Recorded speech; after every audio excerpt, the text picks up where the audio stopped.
Welcome to the REITE Club podcast, where the focus is on helping you, the real estate investor, advance to the next level. And now let's join this week's hosts and share ways for you to customize your life. So I'm super curious, you guys are all about OPM. How did you fund those OPM deals in Costa Rica?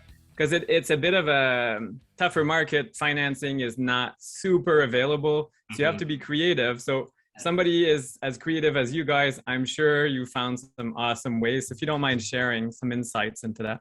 Yeah, absolutely. So the most recent two are seller financing, so which is absolutely cool, right? When you think about VTBs and seller financing, people think just Canada and the US. Same exact thing. And then the down payment was promissory notes here from Canada. Now, the cool thing with the seller financing there is both of them, the two most recent ones that we did, both of them are balloon payments. So we're not going to make with no payments for the first. One of them is 2 years, one of them is 3 years. So no payments. Well, obviously there's HOA and there's other things, expenses, but the actual mortgage payment's nothing for 2 years. So just very, very high cash flow, interest only. I think they're around the 5 and 6%. And yeah, because it is hard to get financing there, François. I know there's the one Canadian bank that's there, but then you have to buy it personally, and it can only be up to 5 with all your Canadian assets as well. So anyway, we didn't want to jump through those hoops, but that's why I went with the seller financing. So that's how we've been doing it there. And it's neat as well because you can do it on older properties. Like one of them is underperforming.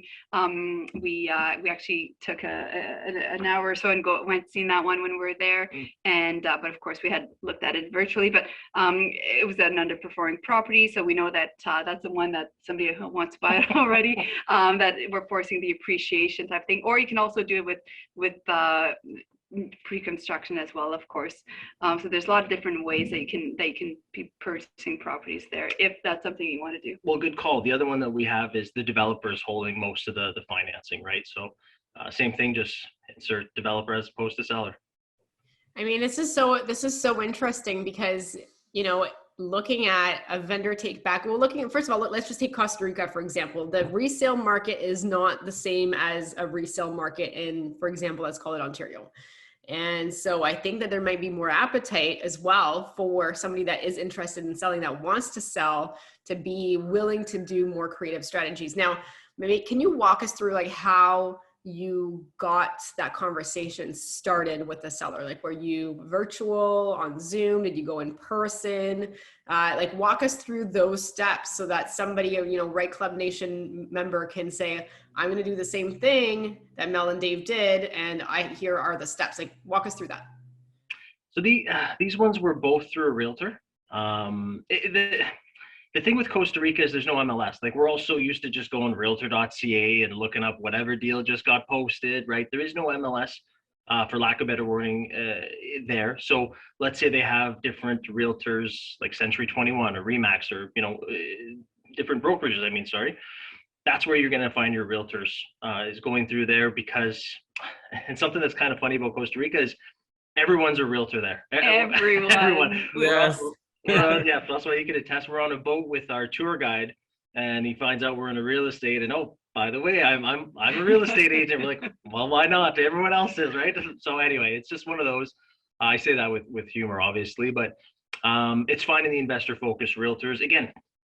And that's once you know how to do it. You could take Mel and I, plop us anywhere in the world, and we'll find the investor-focused people once you know how to do it, right? So it was just rinse and repeat, using the strategies and the tools to do so, and then let them find the deals for us. Yeah, and just making sure that you have your exit strategy as well, right? So especially if you're getting into creative financing, especially even more so in a place like Costa Rica where they don't have financial institutions, so it is different than Canada and the States, and you do need to know that as well. And that's why I kind of mentioned maybe this is not necessarily your first place that you buy. It could still be, but maybe it's not as well, depending on your comfort level. But you do have to have that extra exit strategy on how to pay back the lenders, because yes, okay, we're getting this money up front, but of course we need to know before we accept the deal, how are we going to pay them back? So that's always important to remember, and I think it's important for the REITE community to know that as well, because it's exciting. You want to get into a vacation home that you can go to and all that, but again, you want to think as an investor and make sure that you have a well plan or a plan well laid out from the beginning. Yeah, absolutely. I mean, obviously the exit strategy is important. Having an exit backup strategy is probably something we also preach in Canada, but even so, it's even more important to make sure that you do it off, off our soil. But so just to wrap our minds around it, essentially the realtors have, some properties that they know the seller is wanting to sell. Maybe they've been on the market for a little bit longer than here. And then you would say, hey, we'd be interested, but on these terms, can you check with your seller if they're, interested in this vendor take back? Here's how it works. Is that the process that you took then with these two that you bought in Costa Rica? Pretty much, yeah. Once we had the team, once we found the investor focused realtor that we needed, then again, and we do it all the time, we role play with all our realtors all the time. It sounds a little silly, but it works, right? We got to keep them sharp so they can keep sending us deals. And that's what they did, right? Whenever they're doing listings, or if they're getting listings in the office, they start asking, because they know, hey, I've got a buyer if there's seller financing here, or they start talking to developers who are willing to hold financing. And developers will do it for a long period of time as well. Like the ones in Mexico, I think they're willing to hold up to like 5 or 6 years. So ask, right? Ask and find out what's doable, what's flexible for them. How much interest rate do they need? What's their term? Are they open to having some kind of balloon strategy? All those types of things that can really help you, number one, get into the deal, and yet they're winning as well. And Dave and I, we're huge on win-win negotiations. Yes, we want to get into places, and yes, we want to win, but we want others to win as well. No, I love it. And it's so true. And this strategy can also work kind of reverse as well. So Dave, you mentioned your house, you already have a potential buyer, one of them. So you guys could hold financing on it as well. So you could kind of flip the coin there and reduce your lenders in Costa Rica. Who knew? That's it. So well, and Francois, it's funny that you say that, because the realtor knows. He said, practice what you preach. I said, hey, tell them to make me an offer. We'll see. And we'll see, right? I might take that profit anyway. Yeah, so absolutely. And we've done that here as well in our own city, where we of course purchased a lot of properties, but we've also held financing for other people. And I often get the question, but Mel, why would you do that?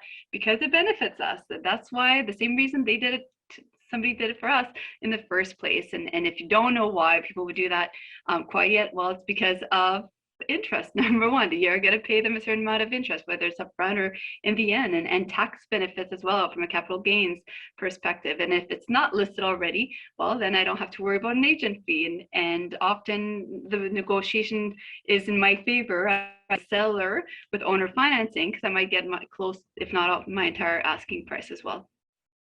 Yeah, I mean, those are all some great benefits. And, obviously from a tax standpoint now, if somebody's got a portfolio and all of a sudden, they're liquidating their, 5, 10 properties or whatnot, like it probably makes sense not to have as high of a tax year and maybe defer some of them to year 2, year 3, year 4. So, this could be a strategy. And I know we had obviously the more complex the deals are, the easier it is to ask for a VTB.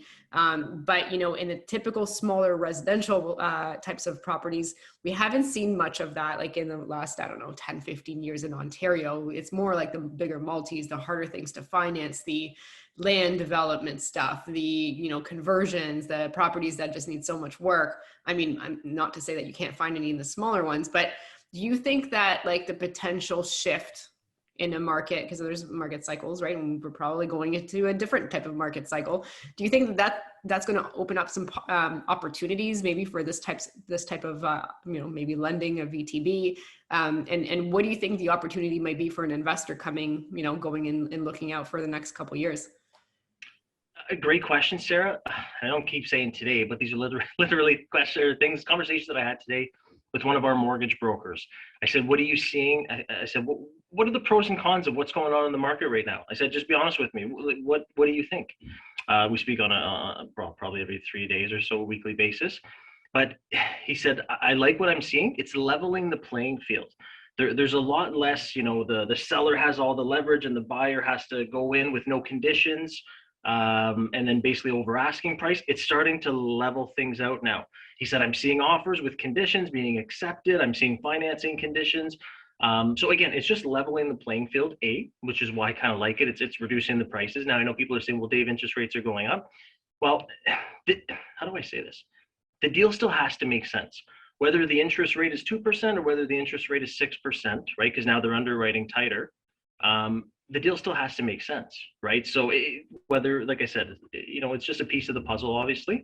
Now, the other thing, what did he mention? He mentioned two things: leveling the playing field and creative financing. Now, if there was a seller that wants succession planning or wants to exit, well, now that things are tightening up, if they still want to exit that deal, if they still want to move on to the next thing, they're going to have to be open to, I'm not saying every deal is going to be like that, but they're going to be a lot more open to creative financing. Thanks for listening to the REITE Club podcast, where the focus is on helping all levels of real estate investors advance to the next level and help you customize your life. Be sure to tune in next week at reiteclub.com/podcast or wherever you listen to podcasts. And if you get a few seconds, please rate the podcast wherever you're listening. It helps the show get noticed by others like you, and we truly appreciate it. And don't forget to subscribe.